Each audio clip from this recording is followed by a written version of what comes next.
Hello बच्चों, चलिए प्रश्न पढ़ते हैं।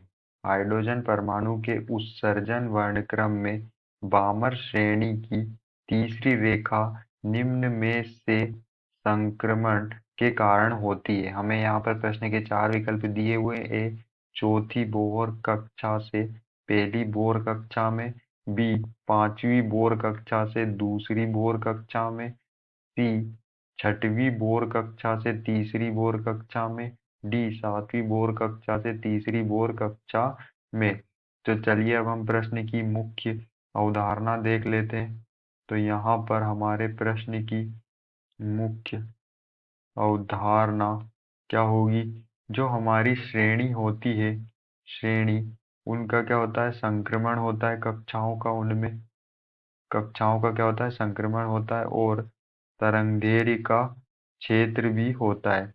तो जो हमारी प्रथम श्रेणी होती है उसे हम लाइमन लाइमन श्रेणी कहते हैं, जिसमें मूल कक्षा N1 जो होती है वो 1 होती है, तथा N2 उत्तेजित कक्षा जो होती है वो क्या होती है? 2, 3, 4 इस तरह से होती है। और इसमें जो तरंगदैर्घ्य का क्षेत्र होता है वो होता है पराबैंगनी पराबैंगनी होता है। हमारी जो दूसरी श्रेणी होती है वो बामर श्रेणी होती है, जिसमें मूल कक्षा जो होती है वो 2 होती है, 2। और N2 उत्तेजित कक्षा जो होती है वो 2। उत्तेजित कक्षा जो शुरू होती है वो होती है 3, 4 और 5। इसमें जो तरंगदैर्घ्य का क्षेत्र होता है वो होता है दृश्य तरंग दृश्य तरंग इसमें होती है। तो यहाँ पर जो हमें बामर श्रेणी के बारे में दिया है, जिसमें तीसरी रेखा पूछी है। तीसरी बामर श्रेणी में तीसरी रेखा कौन सी होगी? तो जो N2 से N1 में जाती है। तो हमारी जो बामर श्रेणी की N1 क्या होती है? मूल कक्षा होती है। प्रत्येक श्रेणी की N1 क्या होती है? मूल कक्षा होती है। तो यहाँ पर जो हमारी बामर श्रेणी की मूल कक्षा है वो तो हमारी क्या है? फिक्स है, 2। वो क्या है हमारी? फिक्स होगी 2, क्योंकि हमारी जो बामर श्रेणी की N1 कक्षा जो होती है वो क्या होती है? मूल कक्षा। और वो क्या होती है? सिर्फ 2 होती है। तो यहाँ पर जो हमारी N1 मूल कक्षा है वो क्या होगी? वो तो सिर्फ 2 ही होगी। अब यहाँ से हम N2 देख लेते हैं क्या होगी, जो तृतीय रेखा का निर्माण करेगी। तो यहाँ पर अगर N1 हम क्या ले लेते हैं? 3। N1 हम 3 और 4, 3, 4 और 5 ले लेते हैं। तो यहाँ पर जो है 2 जो है 3 के साथ जो बनाती है वो कौन सी रेखा होती है? वो प्रथम रेखा होती है।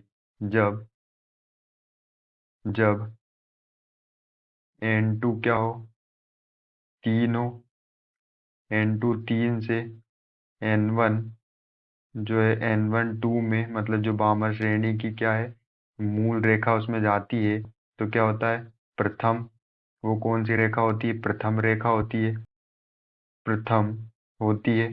और जब जब जो है N2 4 से 2 में जाए, तो जब N2 4 से N1 हमारी मूल कक्षा तो 2 ही रहेगी, 2 में जाए तो वो कौन सी रेखा होती है? वो द्वितीय द्वितीय रेखा होती है। प्रथम और द्वितीय।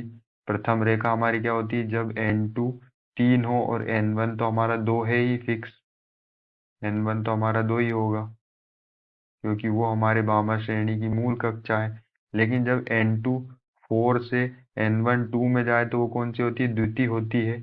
और जब जब N2 5 से कहाँ जाए? N1 2 जो हमारी मेन कक्षा है उसमें जाए, तो जो हमारी रेखा होती है वो क्या होती है? वो होती है हमारी तीसरी रेखा होती है। वो हमारी तीसरी रेखा होती है। जब 5 से 2 में जाए तो वो क्या होती है? वो तीसरी रेखा होती है। और जब 4 से 2 में जाए तो वो द्वितीय रेखा होती है। जब 3 से 2 में जाए तो वो प्रथम रेखा होती है। तो यहाँ